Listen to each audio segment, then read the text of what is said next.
joining the Recording Academy is super important. Matt and I always encourage people to join. They are the organization that puts on the Grammy Award, but they are so much more than the Grammys. And one of the most valuable parts of the Recording Academy is the network of people that you meet. You have a way to access thousands of members from all over the world, and they're at all of the Recording Academy events, from the Grammy Awards to the chapter events. So meeting all of those artists and producers, songwriters, and finding your tribe, so to speak. That was one of the first things that Matt and I did. Is the only way to get nominated for a Grammy to be a member? So technically, you can have a member submit your music on your behalf. So any Recording Academy member can submit music for nomination. Yes, and all of this information you can find on Grammy.com. But a lot of people don't think to look, because people are like, oh, well, these are the big artists and blah, blah, blah. So it feels like it's just impossible. But I encourage people to become a member, because I just find that there's so much value inside of being a member outside of the Grammys.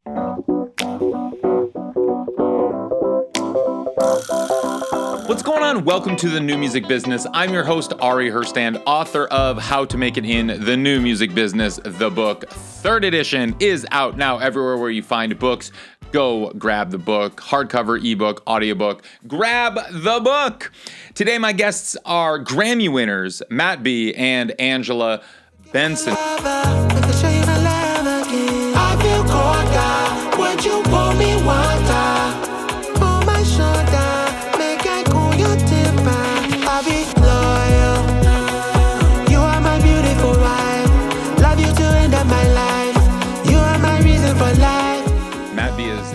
Singer and songwriter. He's an R&B singer. Angela is his manager and label owner. He's a DIY artist, and Angela runs this record label. And they're husband and wife. They are partnered. We talk about that. Matt, just to give a little background on Matt, he's been releasing music for just over 10 years. His first album was actually a Japanese debut album called Love and War, released in 2014, and that went to #1 on the iTunes R&B charts.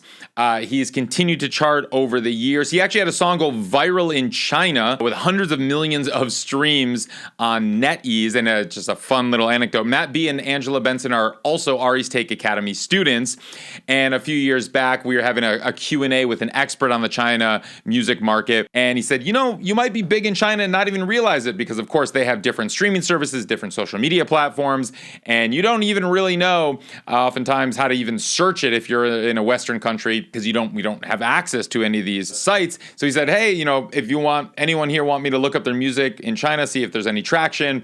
Angela was like, hey, check out my artist, Matt B. She raised her hand, she was in the room. So he looks her up, he's like, looks like you probably have over 100 million streams in China. Yeah, you're going to want to get on that. That was a fun thing to witness in the moment. Matt B most recently won the Grammy for his album Alkebulan II. They won the Grammy in 2024. Angela's a producer on that, so they actually both won the Grammy. And we talk about during this episode how they created Alkebulan 1 and 2.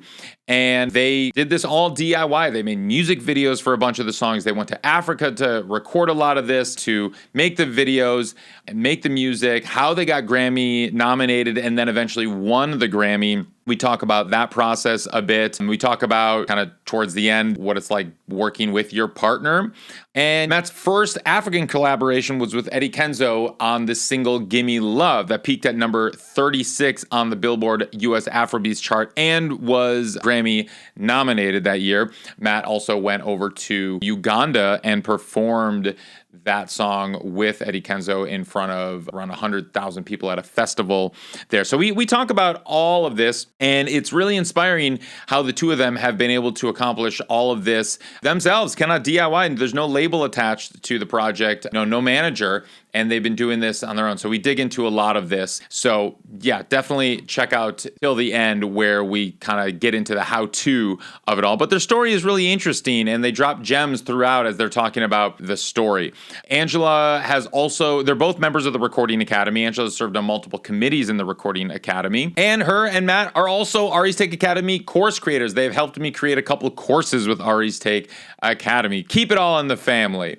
You can find Matt B on the socials, on the web, his website, of course, wherever you find music. On YouTube, you'll find all of the incredible music videos that we talk a bit about on this. You can find Angela Benson also on the socials. Find all of us that make the show happen at Ari's Take on the socials. Find me at Ari Herstown on Instagram. But most importantly, visit aristake.com. Get on our email list. That's the best way to stay in touch. Just pause this right now if you wouldn't mind. Give us a 5-star review on Spotify, on Apple Podcasts. Give us a thumbs up on YouTube. Hit the subscribe button. Hit the follow button.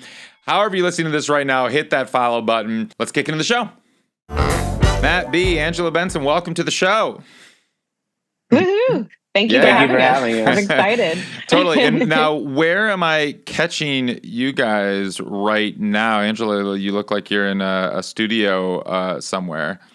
Yes, we are still in sunny California. We're at home at our home studio, and nice. I'm happy to be home because we've been traveling all over the world all year. It's been a very big year, but there's no place like home. So right. I saw that you just visited Chicago, and Matt, you went to your alma mater. Tell me about going back to school and kind of that experience after the Grammy win. It was an amazing experience for me. Right. That's one of those situations where going back as someone who was once being taught to now going to teach. Right. So it was an amazing experience. They were very warm, very welcoming. And I was just really happy to have the opportunity to give back in such a gratifying way. Yeah, that's great. This has been probably a pretty wild year for you coming off the heels of the Grammy win. Now, I'm curious, just kind of since that experience, because you've been nominated in the past, but was there a difference now aside, and I do want to get into it, aside from kind of the actual experience of being at the Grammys and the win and all of that, but just tell me about the year following it. Did anything change? Has anything changed? Like, what does that mean to now be a Grammy winner? For both of you, because you both won. So, but yeah, Matt, take us away. Well, for starters, definitely like the opportunities just came flooding in. And that was something that I kind of expected, but it's still like, you think about it, you think to yourself like, oh, well, maybe this might happen, maybe it won't happen. But to see it really take shape was definitely such a blessing. We went to Uganda. And while we were in Uganda, I got appointed by the Ugandan government as a tourism ambassador, which is like really cool. Obviously, a lot of upticks on press and media, things of that nature. So, I mean, it just I still feel like the year is not over and opportunities have just continued to open. Well, let's talk about the trip to Uganda because you were there when you performed "Gimme Love" with Eddie Kenzo. That was that in Uganda? Because I know he's from Uganda. In that big performance you did in front of tens of thousands of people that I watched a clip of. Now, when was that? That was a couple of years ago, right? When "Gimme Love" came out. So this is your second, or how many times have you been to Uganda? I guess. Yeah. So we've been to Uganda several times. The first time we went to Uganda, I believe it was in 2022. Yeah. And when we came there, we were not yet Grammy nominated. We didn't know whether or not we would even receive the nomination. But Kenzo invited us out. I had an opportunity to perform at one of the festivals out there. There were over 100,000 people there, which was insane. Wow. Yeah. And then off the heels of that performance, the Grammy nomination came through. It was like a life-changing experience. And I got to meet a lot of people out there. I got to meet a lot of producers, a lot of songwriters, and we just really took the time to network. So we took all of that and all of those different connections that we made, and we utilized those connections for Alkebulan I and Alkebulan II. So a lot of the producers, a lot of the songwriters, and et cetera, et cetera. Because the song came first, "Gimme Love" and that collaboration with Kenzo and going over there. So tell me what inspired, because now Akebulan is right. I mean, you now have two, Akebulan 1 and 2, both Grammy nominated, Akebulan 2 1. But it's like, where did this whole concept come from? Why Africa? Why Uganda? Why all of this? Step us back to kind of the beginning of the whole Akebulan process to present day. Well, go ahead, Angela. Yeah, Angela, so I'll chime in just a bit. Please. Because a lot of it started as just an idea that came through the pandemic. And as some of the best ideas do, right? I know the pandemic was just like a wealth of craziness, but inspiration too, because it forced everyone to be still. And when I remember in 2019, right before the shutdown happened and everything went dark for the entire music industry, I remember we were off the heels of releasing an album called Eden, which we had done with Brian Michael Cox and Tricky Stewart. And it was our big release that we had been working on for years. And it was like Matt coming into R&B and really stepping into his Chicago roots. And we were so excited about it. We had just done Matt's big nationwide television debut with the Magnificent Mile Lights Parade in Chicago, which is the second largest parade in the country and the biggest Christmas parade in Chicago, period. So we were so excited. We were getting ready to tour, and we were going to go to Japan finally because Matt had had a lot of success in Japan. And then right when we were about to go off, everything shut down. And we're like, all the tours got canceled, flights were canceled, canceled was canceled. Right.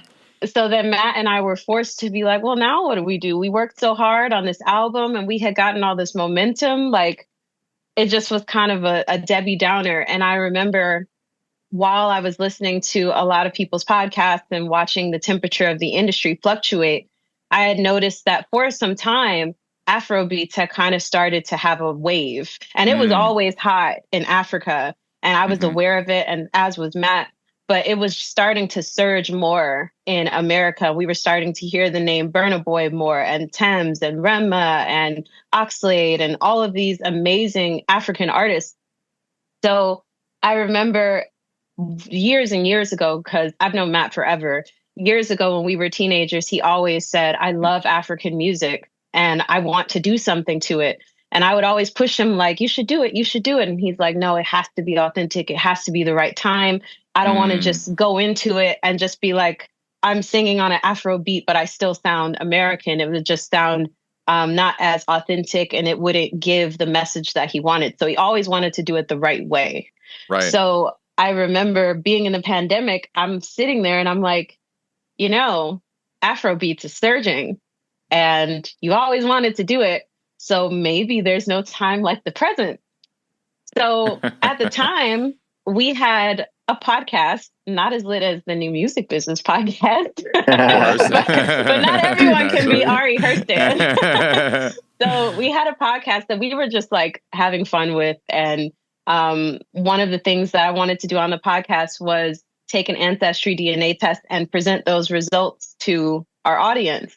And so we did a MyHeritage test and ancestry DNA. And it turned out that both Matt and I had Nigerian roots, which was so exciting to find out. And we kind of took that information and I said to Matt, well, why don't we use this as almost like a roadmap to know where to go? So instead of just making an Afrobeat song, what if we make it a series where you're taking your fans on this journey of, as you're uncovering more stuff, you're bringing them with you on that journey so they can discover it too and maybe even be inspired to do the same thing. So it started off as a 5-track EP, and it was supposed to just be very simple, just do some West African tunes with some West African artists. And then we ended up working with other artists that weren't from West Africa, like Eddie Kenzo, and then started working with other writers from different parts of Africa and different parts of Europe. So then we were just like, okay, well, why don't we just use this time to really research the sound and figure out where we're trying to go? And then that kind of led us to create, I don't even know how many songs we made. So we created a whole bunch of them. And then the funniest part is after we made them, we were like, okay, this doesn't even feel like an EP anymore. This feels like it needs to be an album. So we scrapped like 2 different versions of the EP, started over again, and the third rendition ended up being Alkebulan 1. Wow. So that's yeah, and so I mean, so the collaborations with like Oxlade and Eddie Kenzo, I mean, that was kind of the start of this whole process. And yes. how many other did you do other collaborations that didn't end up coming out as part of this experimentation process of feeling it all out? No, those were the only 2 collaborations that we did.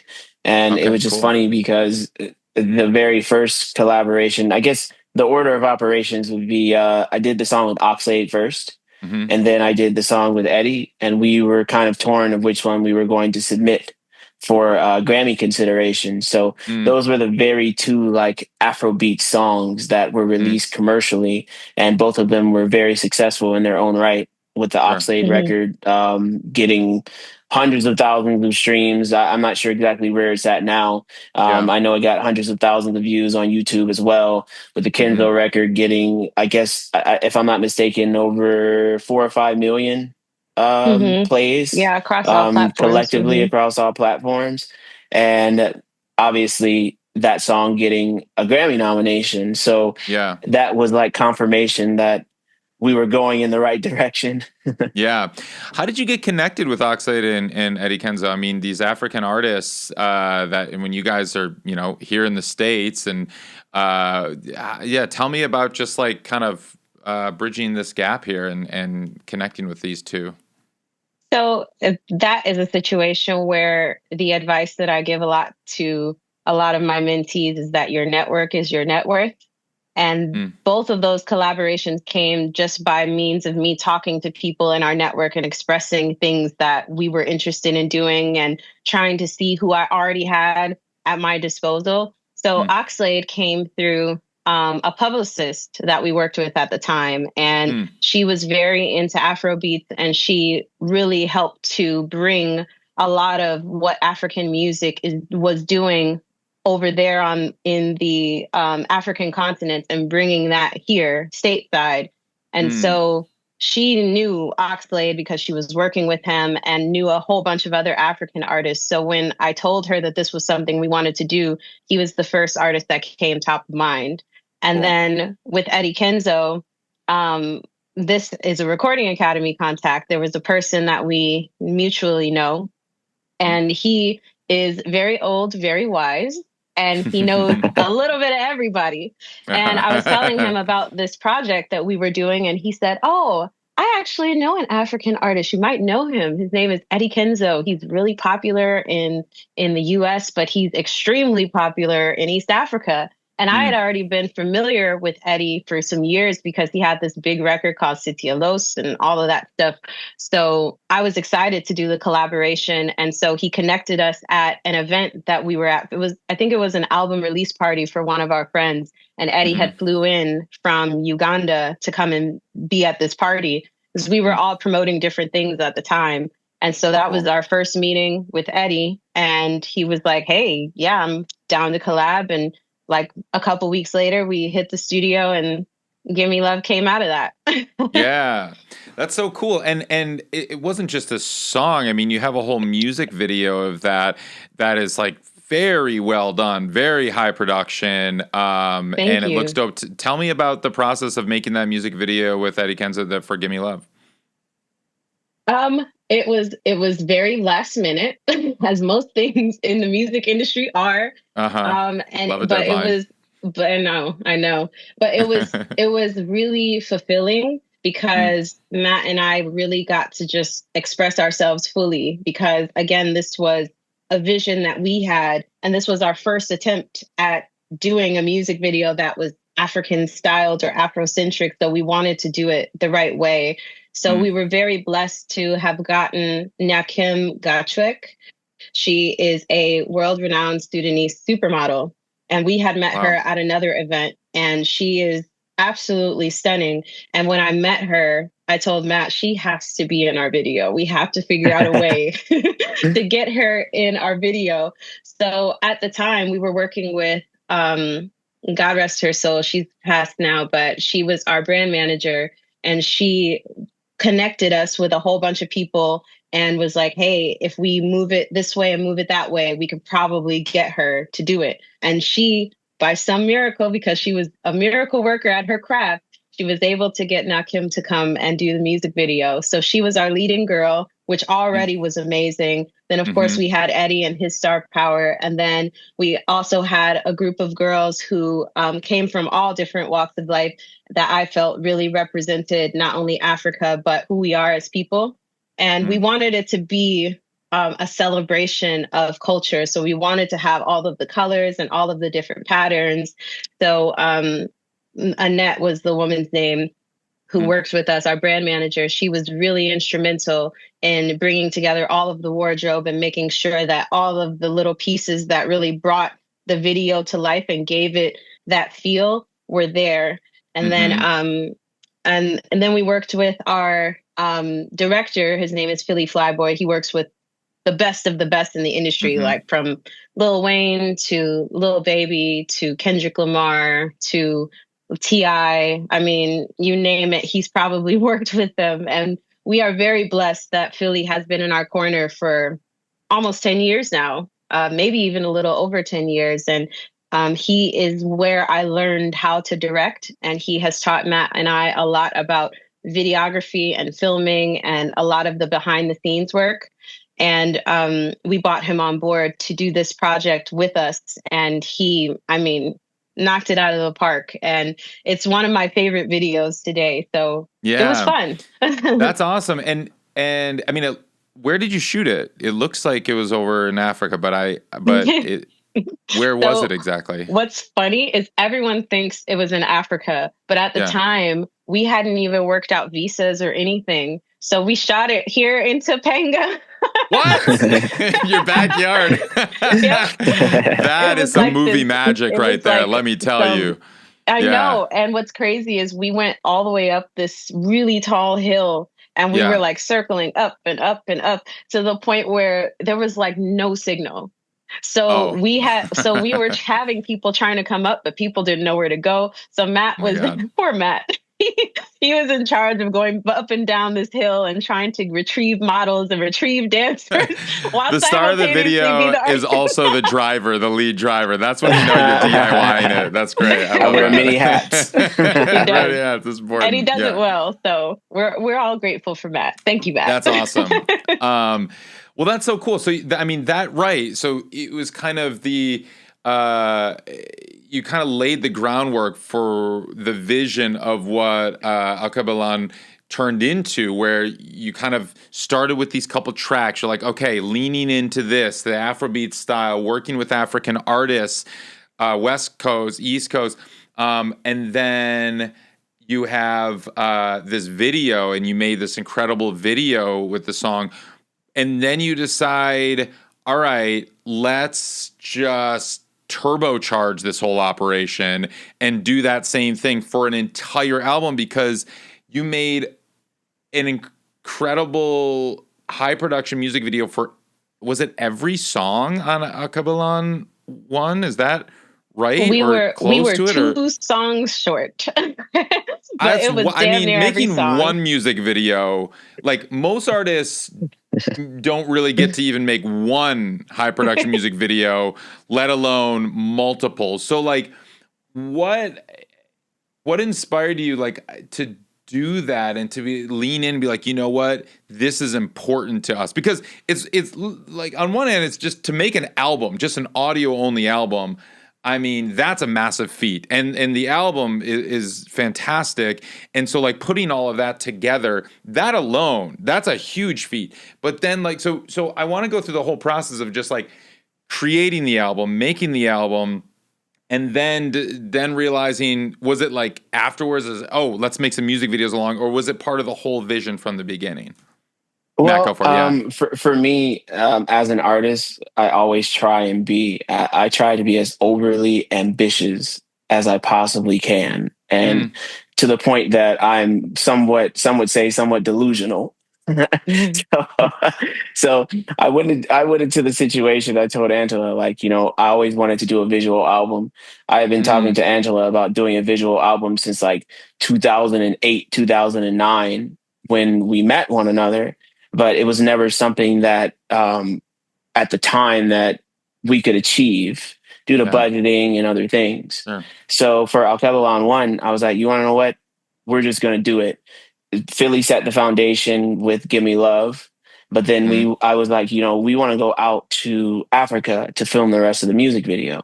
mm, So we went out to Africa. We hired a whole bunch of camera operators and things like that in order to kind of get us through. And we learned a lot during that process. So that was mm, for Alkebulan 1.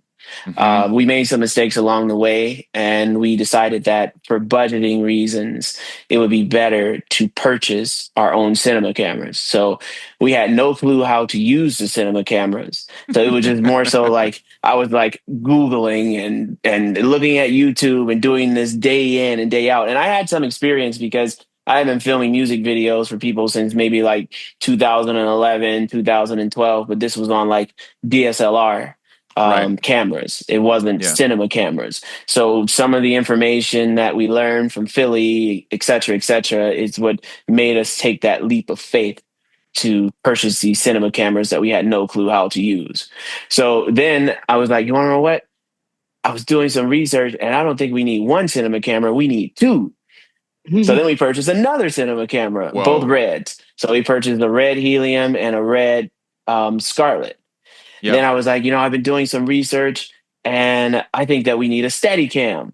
So then I purchased a steady cam. And I was like, You're turning into a whole film crew here. You yeah. start So your then I film was like, production you know company what? right now. The last piece to the puzzle was a drone. Had no clue how to fly it. Yeah. But I was like, you want to know what? We have like 4 weeks or so before we fly. Yeah. So let me just spend these 4 weeks to learn as much as possible. And as I was learning, I was kind of sharing that information with Angela. And then we Mm. hired a camera operator in Africa to operate these cameras. But a lot of the camera operation was done by either myself when I wasn't in the shot. A lot of the Wow. drone shots was done by myself or Angela. She camera operated as well, and then a lot of the pickup shots were done by the additional camera operator. Mm. And then we said, you want to know what? Let's edit this all into a short film. So we took all of those files and we just we were beating away at it, pounding the pavement to do the editing side of things as well. So that was the cinema side of it. As far as like the production side with the album, that was done over the course of a couple of weeks for the writing. So we Mm. were fresh off of Alkebulan 1. I was not ready to create another album, but Angela was like, you want to know what? I think that you should do it. We had a lot of success off of Alkebulan 1. We did not get a nomination, but we had success off of it. I think that you should do Alkebulan 2 and that you should start writing right away. So I was like, you want to know what? I'll do it. So I got back into the studio with a lot of my co-writers. They live in Africa. So when I was sleeping, they were working. When I was working, they were sleeping. And I think that really helped with the creative process to get the writing side of things done so quickly. So in Mm. about 2 or 3 weeks, we got all the writing done. Then it was time to do the post-production. The post-production was done over the course of an additional like 2 months or so to get the Royal Philharmonic Orchestra to play on the album. We flew to Abbey Road Studios in London for that. And then some of the other post-production was done here in LA, like the percussion and things Mm-hmm. like that. Then we started the mixing process while Angela and I were still in Africa. So we were in Africa filming the short film while the mix engineer was mixing. Oh, And wow. he was sharing files with us like, hey, what do you think this sounds like? What do you think that sounds like? And we ended up finishing the mixes, I think like in August of 2024. So spring of 2024, starting in late April, early May is when Alkebulan II, when the writing side of things started. And by the end of August of 2024, the mixing, the mastering, and the short film was ready to go. Wow. And so you were over in Africa making the album, or you were doing it virtually while you were here, they were there? I was doing it virtually. Got it. So we were Yeah. file sharing. Wow. Tell me about that process of collaborating virtually with people, especially writing. How do you go about collaborating virtually with writing partners and producers? It was a nightmare. I would imagine it's got to be tough. Yeah. Yeah, I'm not gonna downplay it. It was a nightmare, and Yeah. you know, these guys were very gracious because you know, there were times where they would send me something and then I would rewrite it, and then I'd send it back to them, and then they would rewrite it. I think the most intense song was "The Creator" off of Alkebulan II. We rewrote that song 9 times. Wow. So it was me and 2 other writers. We rewrote it 9 times. You know, I sang in several, I think 6 or 7 African languages, from Swahili to Bantu to Igbo. What other languages, Luganda. Angela? Yep, Luganda. Yeah, it was a lot of different African languages that I sang in. Who taught you to sing in all these languages? Do you did you know what you were saying? Did they just give you the phonetics of what to say, or tell me about that? So it was really interesting. Because of Alkebulan 1, I was introduced to some of these African languages, and I struggled a lot to sing in these African languages, but it was almost like my brain was making so many different connections. I was really tired all the time during that first album. So by the second album, I wasn't as tired because I kind of gotten that work in. I got that elasticity done of where it became a lot easier. So these guys, we would write in English, but then sometimes they translate it to either Swahili or Igbo or whatever. Or other times they would just strictly write portions in different languages, and then they tell me the translations prior to me singing, just so I could approve of whether or not this was something that I felt comfortable singing about. And I did all my vocal tracking in that same room that Angela is currently in. So it was very much so just me and a microphone, and it would be 10 o'clock at night, 1 a.m. And I would just be singing those songs, and I would send it back to them and be like, hey, you know, does this sound right phonetically? Does this sound right? Is the emotion there? So they weren't with you. You weren't like virtual tracking over Zoom and they're listening in. No, you did it and then sent it. Yeah. And then from there, they tell me if it was right. And if it wasn't, then we do timestamps to be like, this part is right, but this part isn't. And then then they would either sing it into their phones so that way I could follow it phonetically, or they would just kind of be like, oh, well, fix this part. And then they write it out. They write it out phonetically for me. And then I'd be able to sing it. And then we just keep doing that until I got it right. Wild. That's, I mean, that's intense. And so were these all, like, how did you find all these collaborators, all these various producers for Akebulan II? It was a mixture. Some of these guys we met during our first trip to Uganda, which is why that was like so instrumental to getting a lot of this done. And other people we met along the way, whether it had been like a social media DM or finding them on YouTube. Like, I'll let Angela tell the story about how we found the spoken word artist. So there's a spoken word artist named Nomfundo Kambule, and she's kind of like our narrator / inner voice of the ancestors, and that lives in Matt's mind and in his heart. And I really wanted to have someone that had a very powerful, striking voice, but still had like that calmness. And it had to be someone who was from Africa in order to get the sound and the clarity that I was looking for. So I spent months looking for people all over the internet and doing Google searches and YouTube searches and social media. And eventually one day I stumbled across one of her YouTube videos, and her channel is not big. She's not a giant artist by any stretch, but she's incredibly talented. And that was more important to us. We weren't looking for people who were Grammy winners or millions of streams or world renowned. Like, it didn't matter. We wanted people who were passionate and really good at what they do. And if they were independent and if they were really excited about the work that we were doing and could find a way to lay their own brick to the building that we were creating, that was what mattered to me. So I reached out to her via email because she, thank God, had an email inside of her YouTube. So I was like, please let this be something that works. So I sent her an email and said, hey, I am working with this artist. His name is Matt B, and we're creating this album. And I would love for you to do 2 songs as interludes, because all of the interludes are like the connecting pieces between the album. The album plays seamlessly all the way through. All of the songs connect to one another, and she kind of narrates the next idea. And initially, there were supposed to be 2 spoken word artists.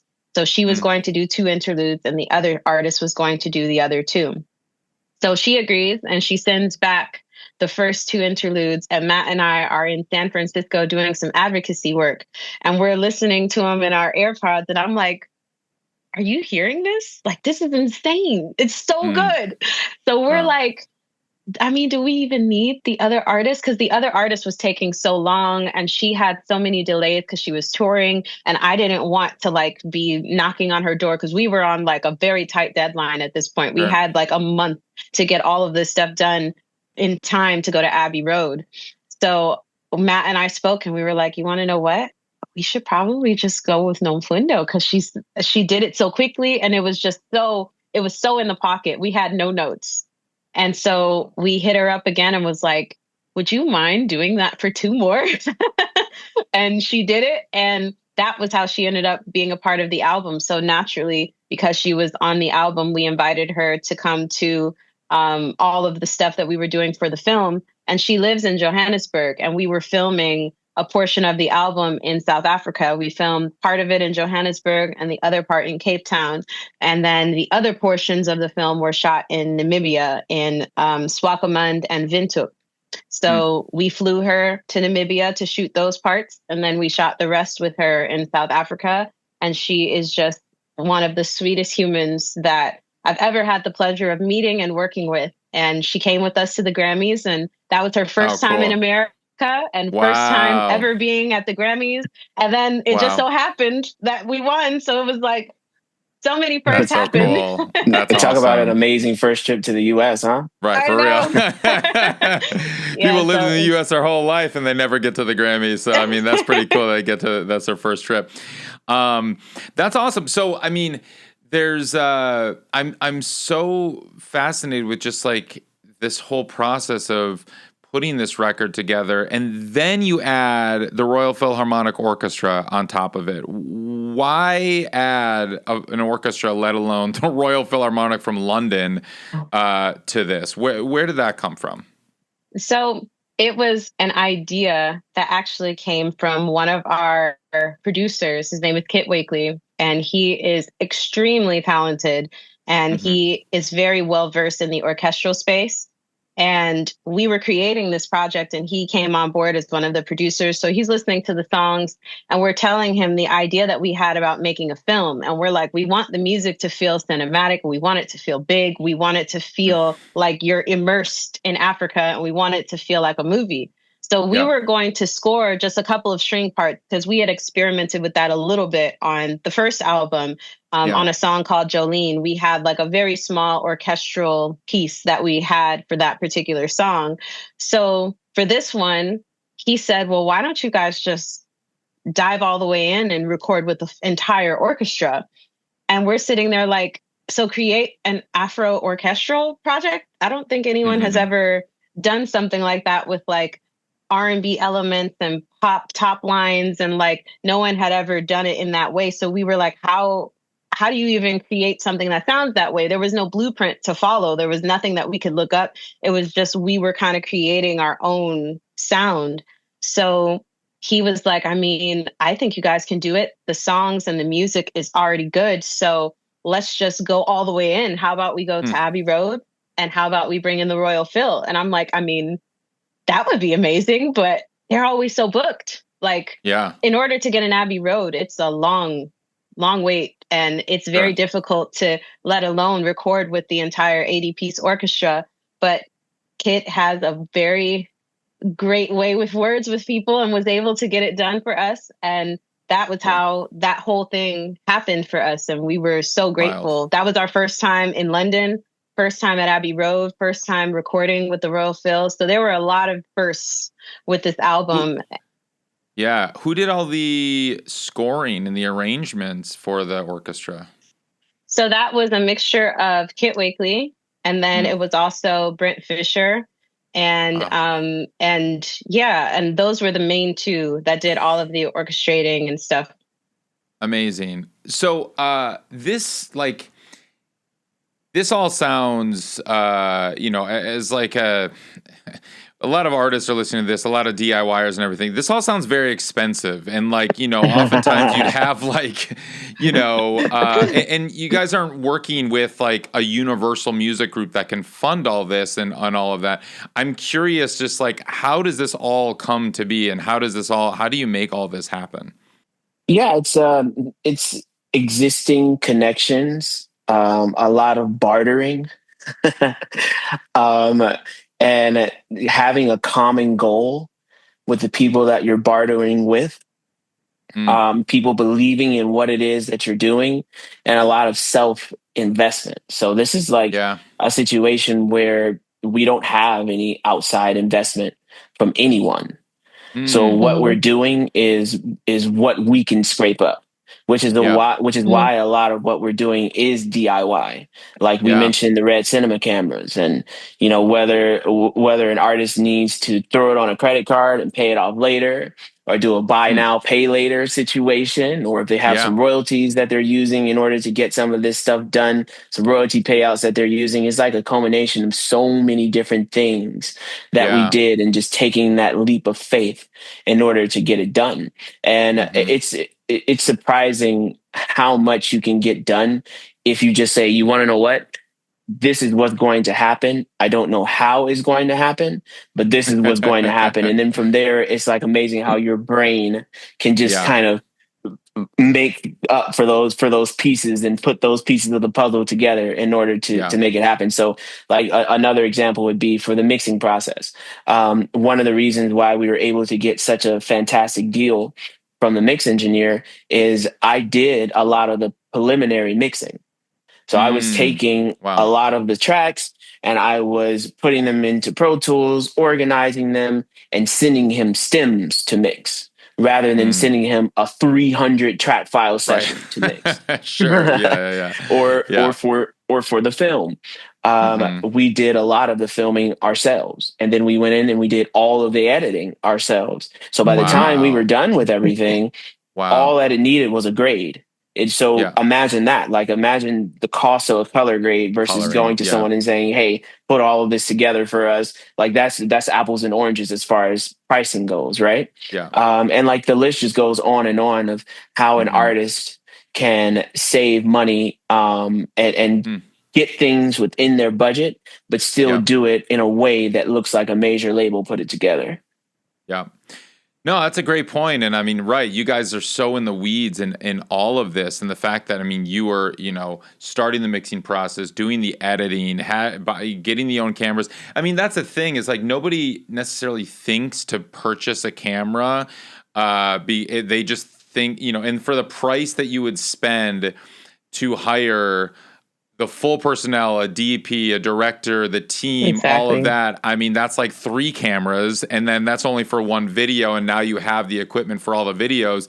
But it does take a lot of, like, I mean, you said, I mean, all the hats that you're wearing, I mean, to even just know how to operate that thing and to learn how to do that. I mean, it's that's time too, and I guess it's just like the money time equation of just like putting in all that time to know how to work Pro Tools, know how to edit in Premiere or whatever you're doing, and like actually operating these things, and then learning, Angela, to like direct, to then be able to competently go to another continent and direct all of these films. I mean, where, like, yeah, it just like, was there, I guess on the directing side, I'm curious, like, I mean, you mentioned working, alongside Philly for the first song, but like, how did you even know where to begin when it came to the directing side of it all? Well, a lot of how I work, especially when it comes to visuals, I spend a lot of time with the music. And a lot of people don't even Mm, realize, like, even though I'm not the artist on the song, I hmm. know Matt's songs just as well as he Mm-hmm. does. And I spend hours listening to the songs on repeat. And so in this case, because it was an entire body of work, I spent days just immersing myself in the music and hearing all of the little nuances and all of the little peaks and the valleys and trying to understand the lyrical content. So Matt would send me the lyrics, all of the translated lyrics to each of the songs. So I'm reading as I'm listening and trying to piece together this story, because we're essentially trying to create a world to have people step into and create it in such a way where people can follow along, even though it's a completely different culture, different language, different experience, and a totally different continent where most people may not have ever even been. So it had to feel authentic, but it had to still feel familiar. And so that was why Matt doing his part as the artist was important, but it was important for me as an outside third party to do my part, because I kind of like translate it for the people. You know what I mean? Where I can help make it make sense. And even if we're thinking about creating that type of world for an artist, the aesthetic, all of the graphic design, all of the assets that went along with the album, from the cover artwork to all of the other things that were uploaded to social media, all of that stuff came from me, because again, on the DIY circuit, you have to wear a lot of hats. So one of the hats that I wear is I take photos, and I also graphic design. I also edit all of the photos. So a lot of that stuff was from me listening to it and trying to make a cohesive world, where we're doing this trilogy series for Alkebulan, and they all have to kind of tell a story that feels cohesive, but they're each different. But the first album's color palette can't stray too far from the second one. It should still kind of feel like they're in the same world. So, yeah, as I create the treatments for directing, I spend a lot of time listening to the music and trying to figure out color-wise, what is the artist going to wear? What fabrics am I going to work with? What story am I telling? And then from there, working hand in hand with whether it be Matt or another featured artist or Nomfundo or whoever it is, to try to instruct them on what I'm seeing in my mind. Because sometimes I see it very vividly and very clear, and I'm able to write out a treatment and tell Matt, okay, here's what we're doing. This is where I need you. These are the people that we're involving, XYZ. And then Matt is really good at co-directing with me. So he helps to kind of like smooth things out, make sure that all of the I's are dotted and T's are crossed. And then we're able to create our cohesive picture of what Alkebulan 1 or 2 is. Yeah, amazing. So we've talked a lot about kind of the creation process and creating the art and putting it all together. And it's really impressive what the two of you have done with all of this. And the final product speaks for itself. It's incredible. And getting all of these fantastic collaborators from all over the world. That's so cool. And such like the wildest part is it's not just, at least for Alkebulan II, it's like not just African artists, it's not just U.S. artists. We also got an orchestra from London. I mean, let's smash it all together, and just like it's truly a global work, and you know, so the Grammy is well deserved. I'm curious about, as independent artists, because you didn't release this with a major label, like. You know, the Grammys seem so unreachable for a lot of indies, for a lot of DIYers like yourselves. Tell me how you even just went about, getting nominated, let alone winning a Grammy. Well, the first step that Matt and I always encourage people to do is to join the Recording Academy.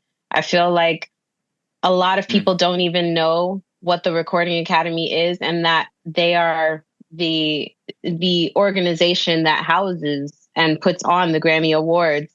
But they are so much more than the Grammys. And one of the most valuable parts of the Recording Academy is the network of people that you meet. You have a way to access thousands of members from all over the world and different parts of the US. And they're right natively at all of the Recording Academy events, from the Grammy Awards to the chapter events that each chapter has. So one of the things that is the first step is joining the Recording Academy and meeting all of those artists and producers, songwriters, and finding your tribe, so to speak. And that was one of the first things that Matt and I did almost 10 years ago now. Matt will be a member of the Academy for 10 years as of next year. And I'm approaching my 6th year, I think. So we've been members for a very long time, and I honestly wouldn't trade it for the world. Some of the best relationships that we have right now in our music career have been from the Recording Academy. And in fact, a lot of the people that we were able to work with on this album, outside of the African collaborators and people from the Royal Phil, a lot of that was from Recording Academy members that we have just met through osmosis of being at events over the years. So joining the Recording Academy is super important. And why do you need to join is the only way to get nominated for a Grammy to be a member of the Recording Academy, or why do you say it's important to join the Recording Academy? So technically, you can have a member submit your music on your behalf. So any Recording Academy member can submit music for nomination. Yes, and all of this information you can find on Grammy.com. So but a lot of people don't think to look, because people are like, oh, well, these are the big artists and blah, blah, blah. So it feels like it's just impossible. But a lot of the information on how to understand the Grammy process is on Grammy.com. And one of the things that's there is, if you know a Recording Academy member, they can submit your music on your behalf.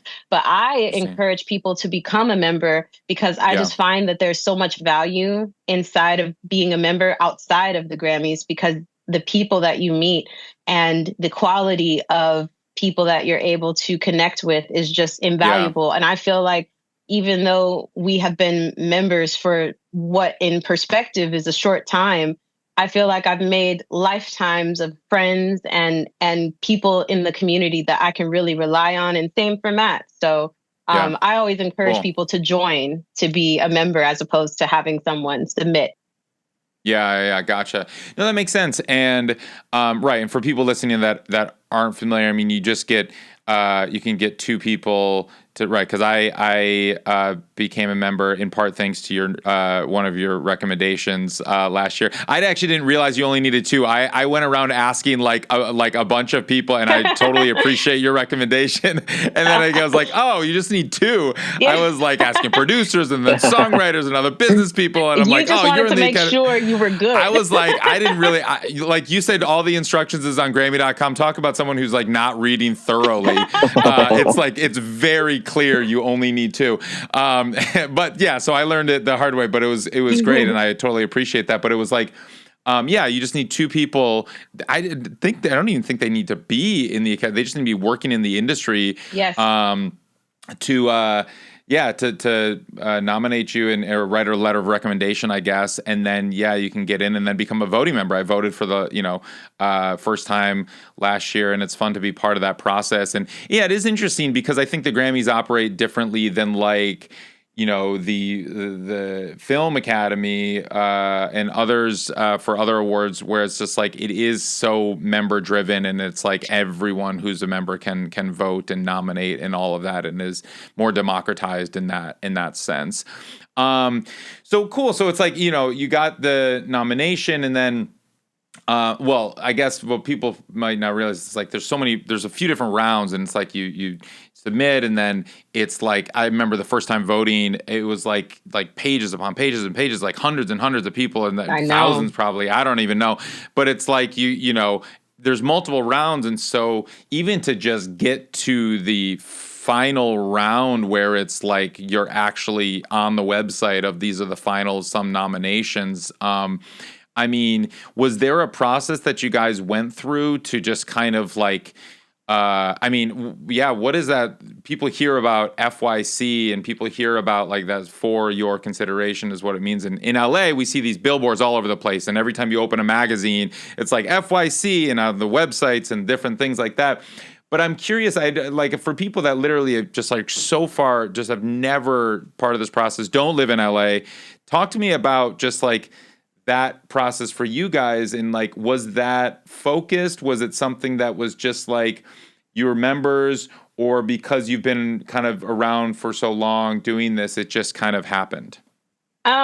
So the Grammy process is a bit of a mystery to a lot of people, but again, Yeah. a lot of the information is available on Grammy.com. And Matt had been a member since 2016, but we spent the first, I want to say, 4 or 5 years just going to events, meeting people, networking, and really just trying to understand how the process works, because a lot of it is not obvious. And a lot of, I think, I think in general, creatives just struggle with going on a website and just reading. There's a lot of words on that website. Let me tell you, I've been on that website and I started reading and I was like, this is, it is all laid out there, but it is also a lot of words. Yes, it's a lot of words. So because of that, it's a lot easier for people to just go out and ask questions and be like, hey, what is this process? How do you navigate? So for those who don't know, there are 2 rounds when you submit. And this isn't a round, but the first step towards submitting is the OEP, the online entry process. So that is essentially the period of time where you submit your music to be considered for a Grammy. So there's no such thing as being Grammy considered, but that is the process of the Grammys essentially considering your music. So it goes through these screening processes where they put your music in the proper category if they feel like it doesn't fit in the category that you submitted it in. But they do a good job, I feel, with trying to honor the artist's intent, to make sure that if you decide that you want it in global album, for instance, they try to honor what category that you initially put. So that's the first step. Yeah. Then after that is the first round voting, which just ended a while ago. And first round voting is essentially where you have all 20,000 submissions across the crazy amount of categories. And all of the voting members are then responsible for going into their respective fields and choosing the field that they are experts in. So we get to choose 3 fields, and those fields have to be genres that we either work in all the time or we are very well versed in. So whether that be R&B, whether that be global music, classical, whatever your field of expertise is, that's where they want you to cast your votes. So you choose whatever those fields are. You listen to all of the music, which takes a very long time. I listen to everything that's sent to me. Matt listens to everything, and it takes a long time to sort through and figure out what is what. Everyone casts their votes before the deadline. And then usually a few weeks later, 3 weeks out, that's when the nominees are announced. And after the nominees are announced, then the second round voting happens, usually sometime in December. And then same process, except now there aren't 20,000 submissions. Now it's much more condensed. Usually each category has anywhere between like 5 and 8 nominees. And then same thing, you listen to the nominees, make your decision on who you feel is worthy of the statuette.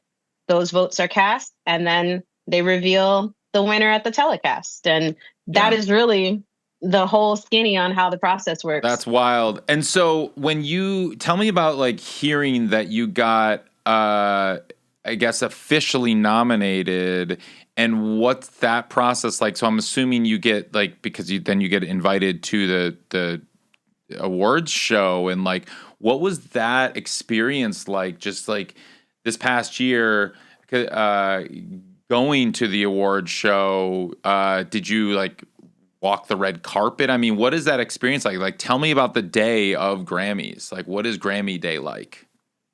Grammy Day is insane. I'll give my perspective, and then I'll allow Matt to chime in.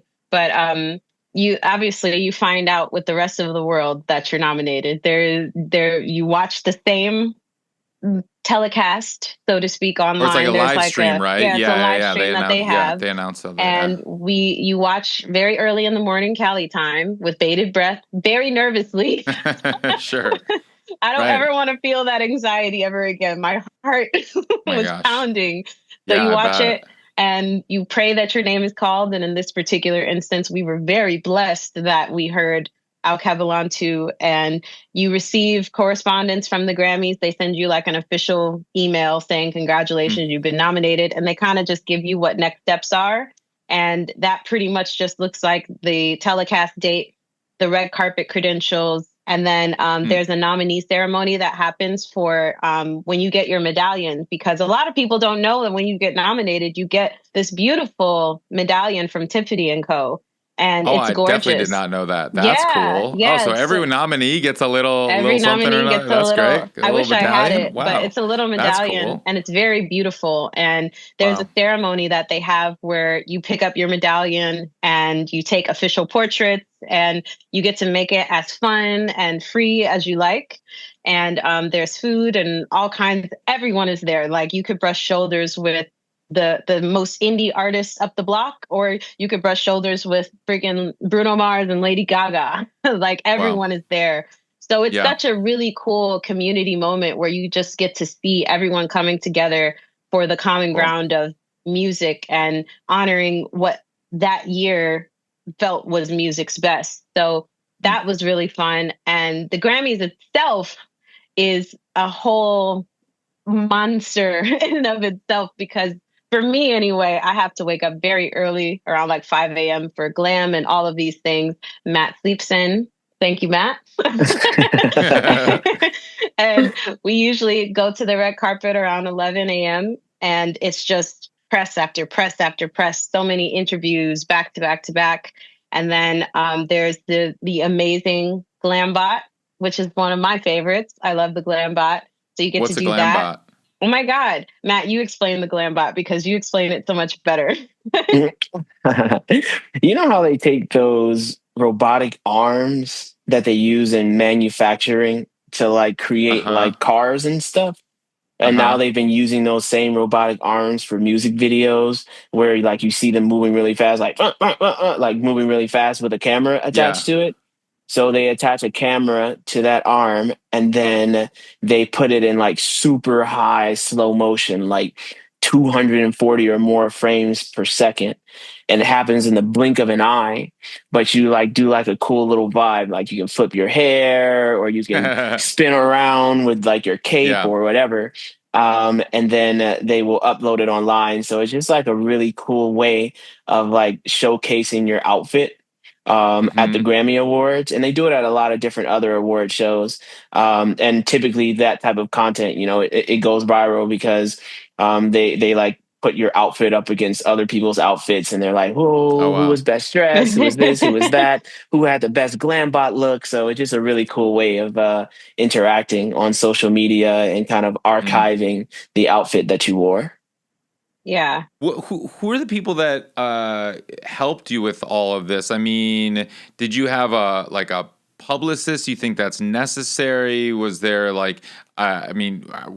did you just pull your outfits out of your closet, be like, I guess I'll wear this today to the Grammys, or I don't know, you know, like tell me about this whole process of getting ready, because everyone, there's a lot to take in, and you know, if you're not necessarily a veteran doing this, what did you do?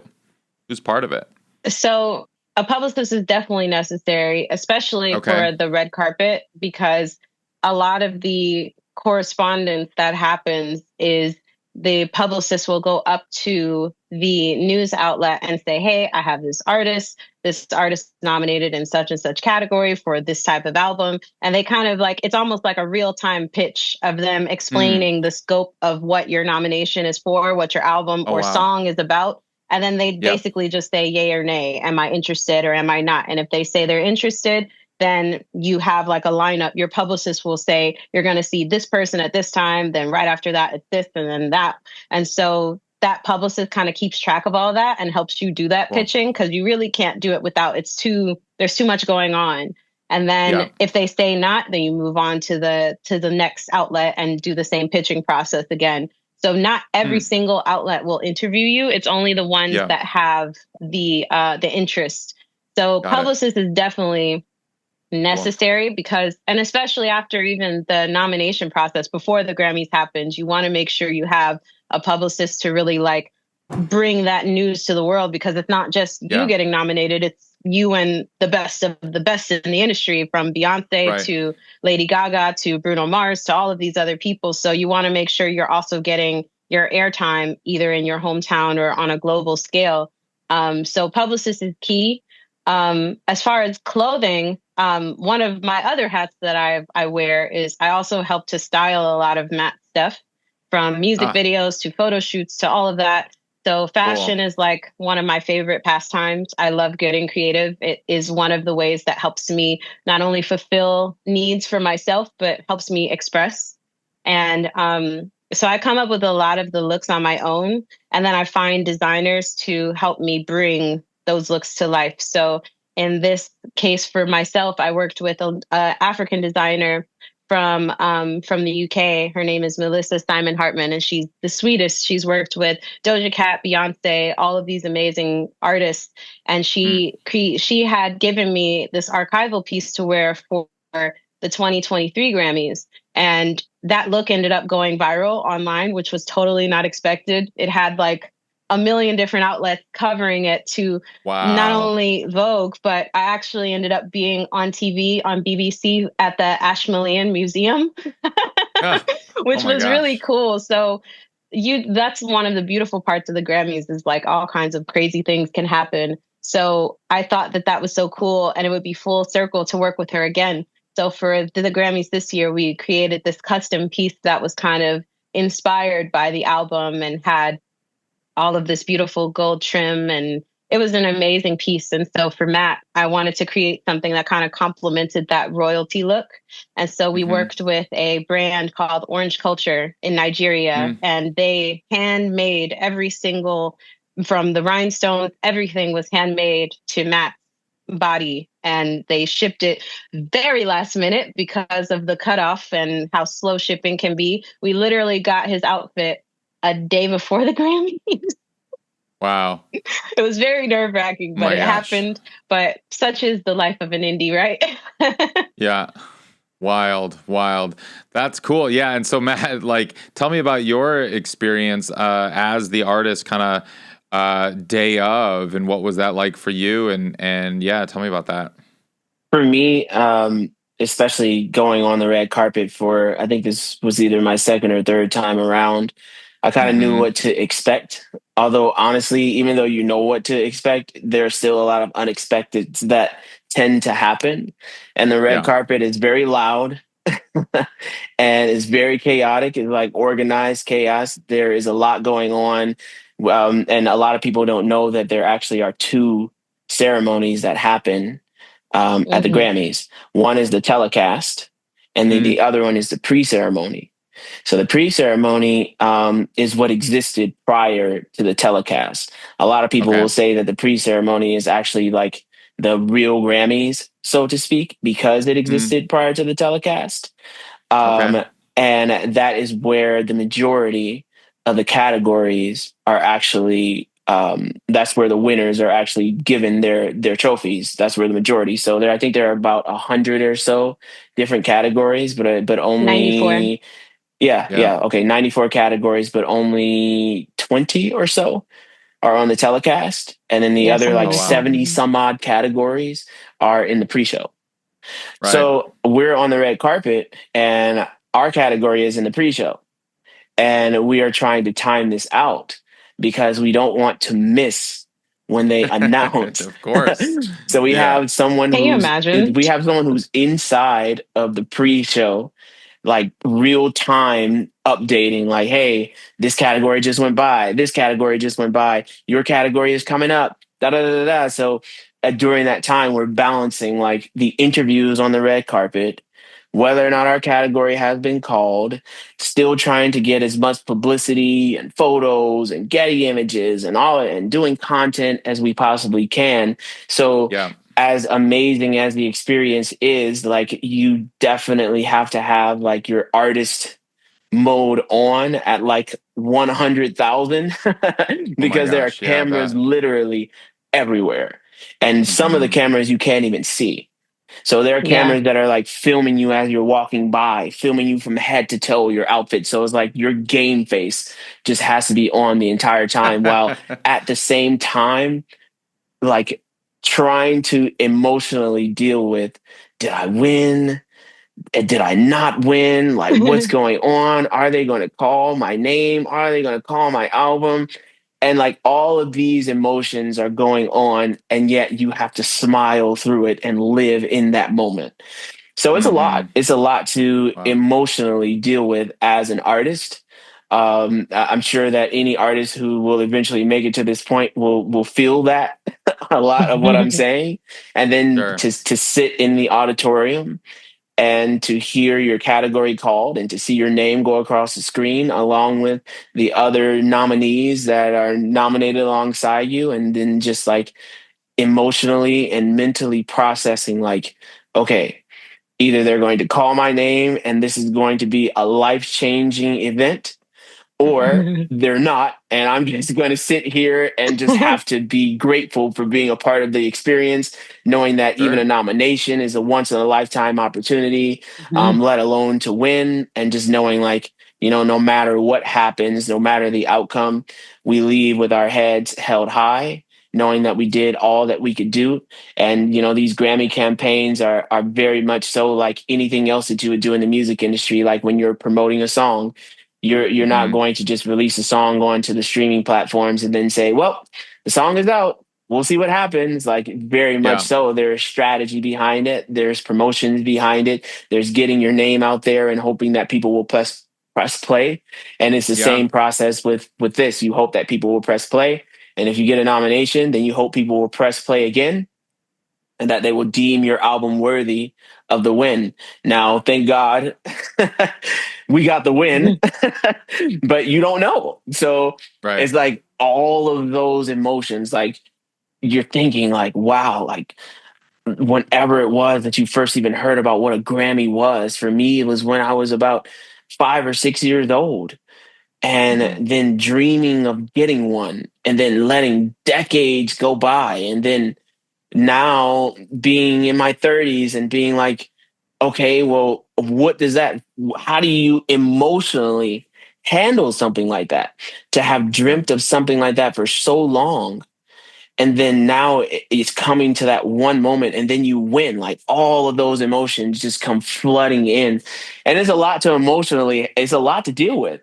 And then to Yeah. walk up on stage and have to give a speech, it's a lot. Yeah. No, absolutely. Well, very cool, and I mean, congratulations again, and hopefully this is first of many to come. And I mean, the two of you, it's very inspiring as like teammates and partners in all of this together. I mean, what is some advice that you can give some emerging artists that are hopefully would love to be up on that Grammy stage someday, but just in general at running the career, or maybe they're working with their partner. We've had a few husband and wife duos on the show that are successfully working a music career together, but it also is not easy for a lot of people. A lot of people can't work with their partners, and I just, however you want to take that, but like, yeah, give us some final thoughts on just like some advice to these emerging artists, emerging managers, indie label owners, all of that stuff, people that are just doing the business thing, trying to figure it out. Angela, why don't you kick us off? So I think I'll do it in two parts. As far as working with a partner, Hmm. the key is communication and grace, because Mm, in the music industry, I think we all know that music goes very fast. The industry is not only cutthroat, but it moves at lightning speed. So it mm, can be really hard on each other to try to like find that balance where you're giving each other space and you're allowing people to process the information, but also knowing the urgency of a lot of the deadlines that you're creating for, whether it be an sure. album or planning out a tour or whatever the case may be. So having good communication solves a lot of that. So Matt and I have had to find ways of communicating with one another in real time, because I'm not always next to him, because I may be at a meeting or he may be in a session or at a show. And sometimes we aren't able to be next to one another when things are progressing. So sending text messages or voice notes or however it is we're able to communicate, that helps us a lot. So keeping each other in the know and making sure that we're always up to date, and allowing the other person to express all of their ideas and things that there are their aspirations, and acknowledging that and being able to say, okay, this is what you want to do. Let's try to find the best way of doing that without having to compromise so much of what it is you want. Because sometimes, as Matt said, we dare to be delusional, and you shoot for the stars, but you're not always able to get 100% of everything.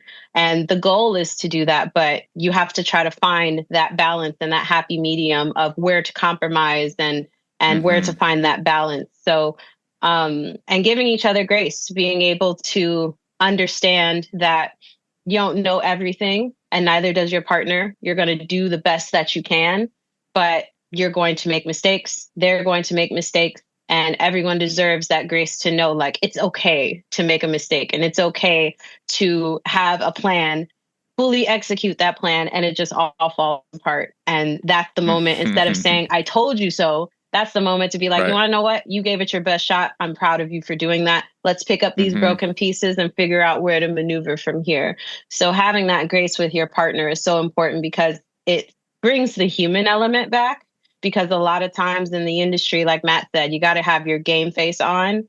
And when you're working with your partner, it's like game face, but I do have to go home with you.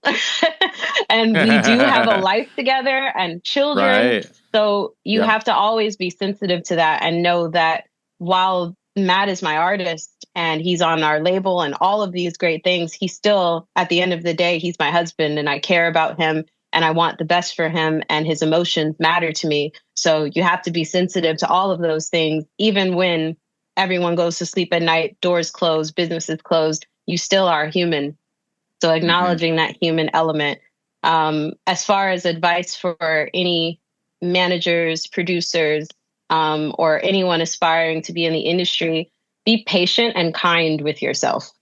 Because a lot of times we tend to focus on perfectionism, and we see social media, and social media is like a highlight reel of everyone's life, and it shows only the good, but you don't know the struggles that people go through behind closed doors, and whether that be thoughts of depression or issues with a loved one, or they're dealing with an illness. You don't know what people are going through, and you don't know how hard somebody has been fighting in the background to make it to the level they've got at. So comparing and contrasting yourself to other people is a dangerous game that I don't encourage, because it almost makes you harder on yourself, and it makes it harder to understand your why and remember your why in the moments. And we're not doing this for clicks and views. We're not doing this for however many monthly listeners on Spotify or millions of streams or whatever people's goals are, whether it be the Grammy or whatever. We're doing this because we want to create impact, and we want to create a movement that impacts the culture and impacts people in a positive way, and something that we can pass on to our children so they can be proud of and carry that torch. And you can't do that when you're focused on all of the noise from online social media. So really being graceful with yourself, being kind to yourself, and understanding that Rome was not built in a day. We all have the same 24 hours, and there's only so much that we can do. But knowing that, yes, the industry is fast, you have to just pace yourself and do it at the pace that you are comfortable with. And it's okay if it all doesn't work out. We just get back up and just try again the next day. So that patience with yourself, I feel, is like the key.